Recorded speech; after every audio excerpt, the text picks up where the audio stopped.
Hey guys, Coach here. Welcome to this week's episode. I was taking out some pruning shears and doing a little bit of annual maintenance, and I thought about not just pruning, but I thought about trees.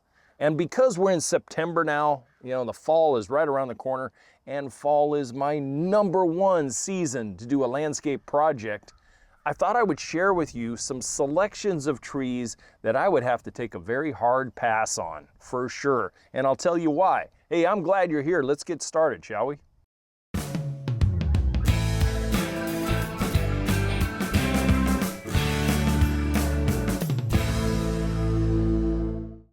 Hey, welcome back. Hey, first of all, a little disclaimer. The selections I'm going to share with you are only 10 of probably 100 that are out there, but I'm sharing with you my experiences with these trees and the big why behind I would never use them in the landscape. So without further ado, let's jump into it.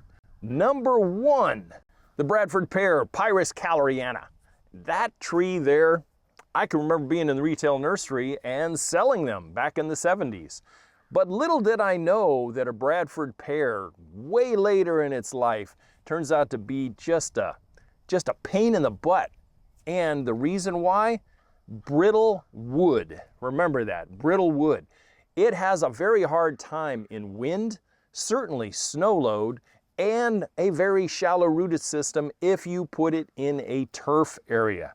I can remember countless windstorms out there in NorCal, and I would see branches just snapped over, just knocked over, trees knocked over, and a lot of times they were the Bradford Pear. So Bradford Pear is a very dense, erect type of growth that is very hard to get up into and prune. Arborists don't like to mess with them. Arborists will tell you the same thing. Stay away from them, and do not, if you really want one, make sure it is not planted right next to the house. It does have a minor root heave if you put it in turf grass, and it is also kind of susceptible to fire blight. So once that virus gets in the tree, you're gonna have to do some radical pruning to eliminate it, or you might infest something else of your own or your neighbors or the neighborhood. So maybe a hard pass on Bradford Pear. Okay, #2.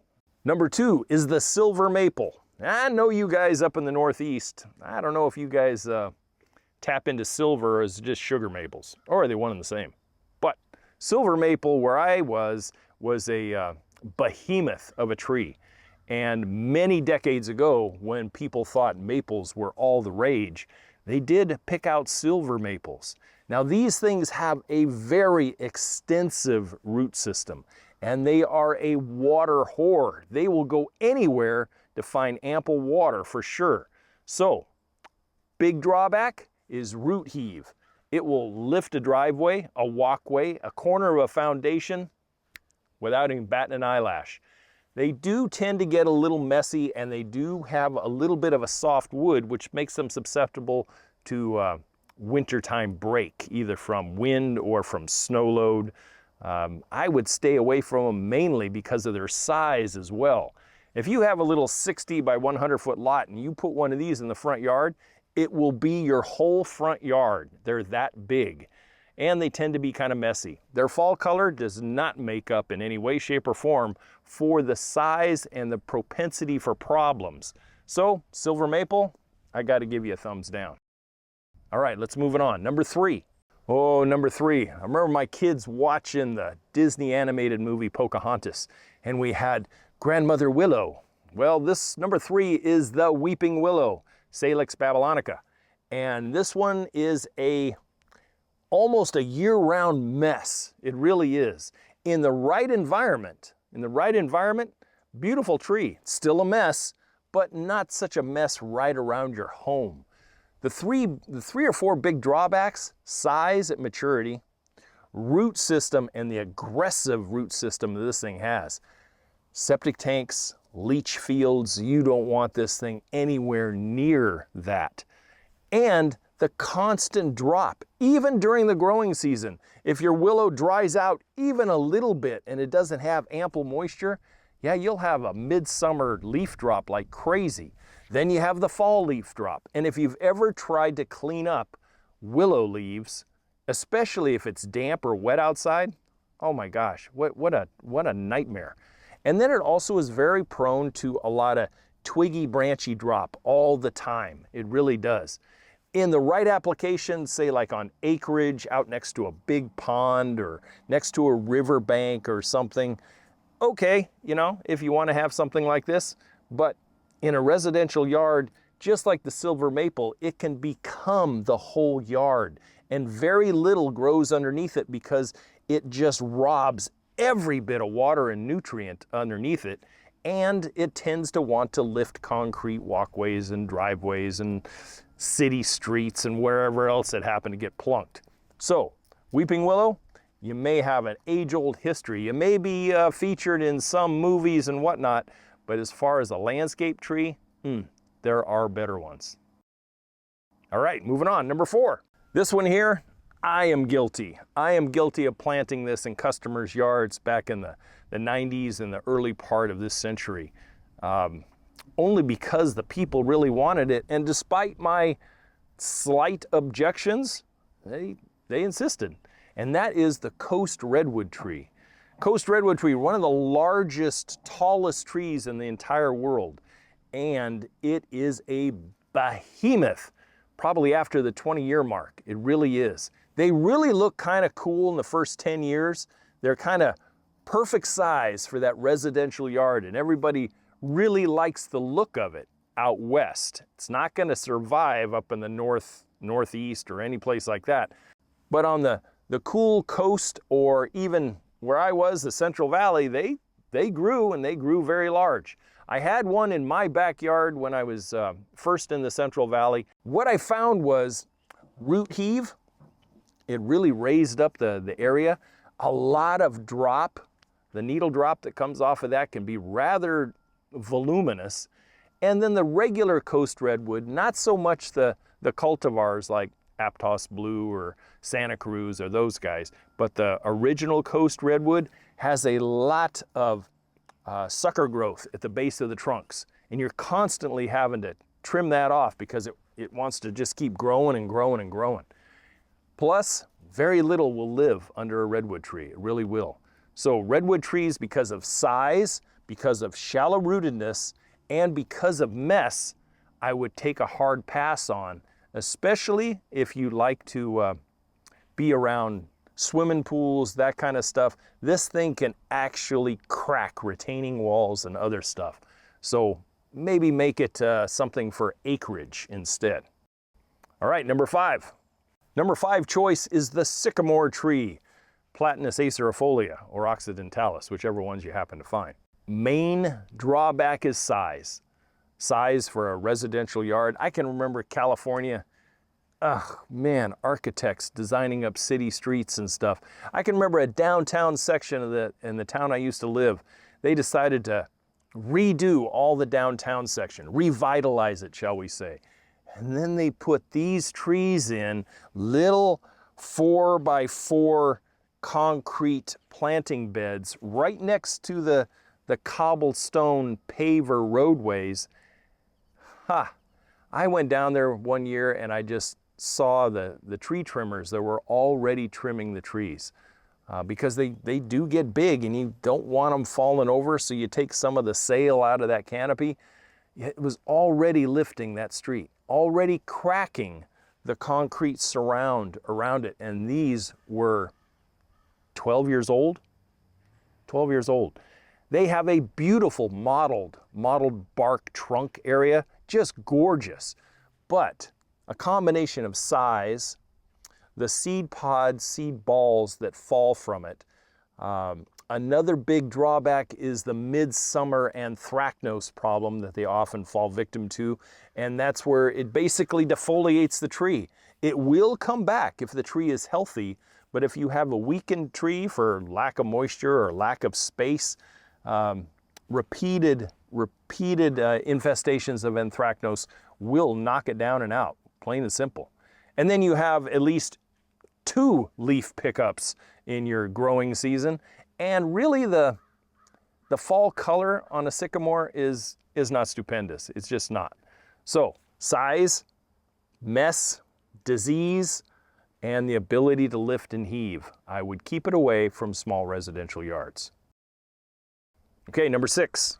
I have taken more of these out over the years than I have ever considered putting in. And I don't remember putting any in, but taking them out, for sure. I needed every bit of my skid steer, chainsaw, and everything else to take out, and that is the oleander. Trained as a tree. Out west, a lot of the old freeway medians were lined with oleanders. And oleanders were used as a buffer, a guardrail almost, for many, many decades. Now they do have some pluses. They're really not fussy about soils. They have a lot of voluminous summer color. And that there is part of the drawback because you do have a lot of flower mess. But its main drawbacks are a burgeoning type of propensity to want to keep putting out and making it a bush again. That's a pain in the butt. The oleander is slightly toxic, you know, but I've never seen animals or people or kids chew on oleander leaves. I imagine it's happened, but I've never seen it. And the fact that it's very susceptible to diseases and pests, mainly scale. It attracts scale like bees to honey. I mean, it's really, really kind of a messy tree. And you have to kind of keep it in bounds. It always wants to kind of, especially in the summertime, it'll want to flop with a heavy flower load, and it doesn't have a really stiff, upright habit. So oleanders, based on those reasons, no, not even in a container. They're not really a very pretty tree. So, pass. Okay, number 7. Number 7 is a tree that I grew up with. Old Daddo, old Pops. He had some contacts in the county that we grew up in, and he had a lot of freebie things that were given to him. One of those were pine trees, and number 7's choice was eucalyptus. And I'm not talking about the smaller red gum tree or the silver dollar tree, not those eucalyptus. I'm talking about the originals, the ones that actually came from Australia, the original ones. And these guys were monsters. Big drawbacks was acorn drop, peeling bark all the time, and then because they're an evergreen, it's a constant leaf drop, a growth and a drop, a growth and a drop. And we had them out in the front pasture where the horses used to be. And Dad got them mainly for firewood. They cut really well when they're green. They split really easy when they're green. They burn fairly clean, and that's the only reason he had them. That and a little bit of privacy screen. But the problem was, great privacy screen for about 5 years, and then the privacy screen was 20 feet in the air. Didn't do a darn thing for screening. So consider the original eucalyptus not something that you would want to get into. I'm not even sure you'd want to get into it as far as acreage as well. They're just very hard to maintain, extremely fast growing, and they do tend to break off in strong Pacific storms. So, hey, you don't have to worry about them up north. You certainly don't have to worry them back in the east. But out west, yeah, I'd stay away from eucalyptus. Okay, number 8. This one was kind of a hard one because I have seen some very well maintained and beautiful versions of this, especially the golden one. And we're talking about honey locust. Honey locust doesn't have a voluminous amount of drawbacks. It just tends to be messy. It tends to be messy, especially in the fall. It'll make you go, wow, as far as fall color when it's in the right spot. But the leaflets, the leaves drop, and then the leaflet stem drops, and it's just a constant pain to clean up. It does get rather big, it really does, and it has an elongated seed pod that tends to sit there and rattle a bit before it drops in the fall and winter. Not the best. I'd say it's a great tree for the first 10 years, and after that, I wouldn't have it in a residential yard. One of those things, again, that some places out west use them as street trees, and they tend to really be problematic when it comes to cleanup in the fall. Those, if it's damp and wet, very hard to clean up after. So moraine locust, honey locust, no, not for me, not at all. Plus, some of the sucker growth will have thorns on them big enough where you could stitch up a pair of pants. Okay, number 9. Number 9 is another tree that I had out west, and I had it for exactly a year after I found out some of the problems with it, and that is the Chinese tallow tree. Chinese tallow tree is great for fall color, and then that's it. It really is. It tends to be very droppy with its little seed balls in the fall and winter. It is very invasive as a result because those little seed balls germinate rather easily, so you can have Chinese tallow tree everywhere, and birds love to take them and eat them and drop them, and you end up with problems. The leaf drop, it's a fall cleanup chore, but what I did find was that it was shallow rooted and wanted to get into the planting beds and lawn more than I cared to. So between the twig drop, the little seed pod drop, and the fact that it was kind of an invasive root system, I said, nah, let's find a different one, and out it came after a year. So my suggestion, Chinese tallow tree, it's just a scale of 1 to 10, I give it a 2. There's so many other different varieties of trees that you could find that are much more productive, easier to maintain, and not quite the pulpy, pithy type of tree that this thing is. All right, moving on. Number 10. Number 10, we're almost there. Hey, number 10 is the fruitless or the fruiting mulberry tree, Morus rubrum or Morus alba.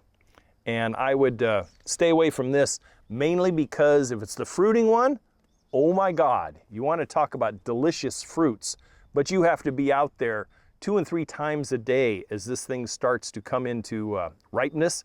Otherwise, any sort of fruit drop on any hard surface or any place that you walk is going to be stained, and stained badly, very badly. If you're going to enjoy the fruiting mulberry, make sure it's out in an orchard area. Keep up with it as far as maintenance, and then stay on it when it comes into fruit. It'll stain your shoes, it'll stain your feet, it'll obviously stain your fingers if you decide to partake in the fruit, but the fruit can ripen in the morning and almost drop in the afternoon, and it has a very protracted fruiting period. The other thing is it is a water hog, and it has a rather aggressive root system, both varieties, fruiting or fruitless. The fruitless was used really popular back in the 60s and 70s. It came into vogue because it's so rapid growth, instant shade tree in a couple of years.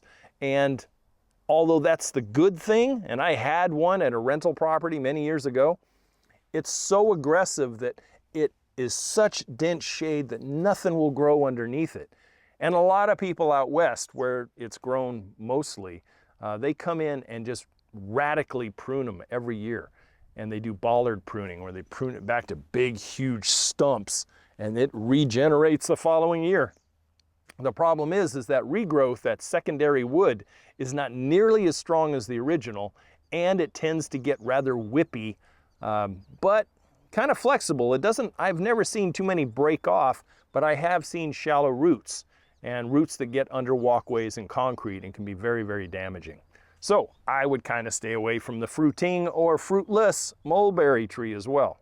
And I'll give you a bonus, number 11. Number 11 is the original version of the liquid amber tree, the sweet gum tree. Grows native in the eastern part of our country here and down in the southeast, and the biggest drawback from is the obvious sticky balls. And I don't mean sticky like sappy, I mean sticky like pokey balls. That's what my kids used to call them. They do have, in the right locations, they do have great fall color. I can remember selling them in the nursery back in the 70s, and they were the burgundy variety, the festival variety, tricolor varieties. Now they have some, if you want to go liquid amber, they do have some, they call them thornless, but they don't have the sticky balls, or at least if they do, they're very, very small. Look for the Cherokee variety on that. The leaf shape is a little more lobular and a little different look to it, but it's still liquid amber and it does have good color. So there you go, a bonus, a total of 11. Hey, if you got a little something out of this, I'd really appreciate a like. Drop me a comment on a particular tree that you do not have in your yard because of a certain reason. Give me the why. And if you have questions regarding a landscape tree that you're considering or any other landscape question, feel free to write me, youryardcoach@gmail.com. Hey, the website is always there for you. Great educational tools. I would really appreciate a perusal from you over there. And I will see you next Friday. As always, to your landscape success, thanks for stopping by. Thanks for sticking with me. See you next week. Bye for now.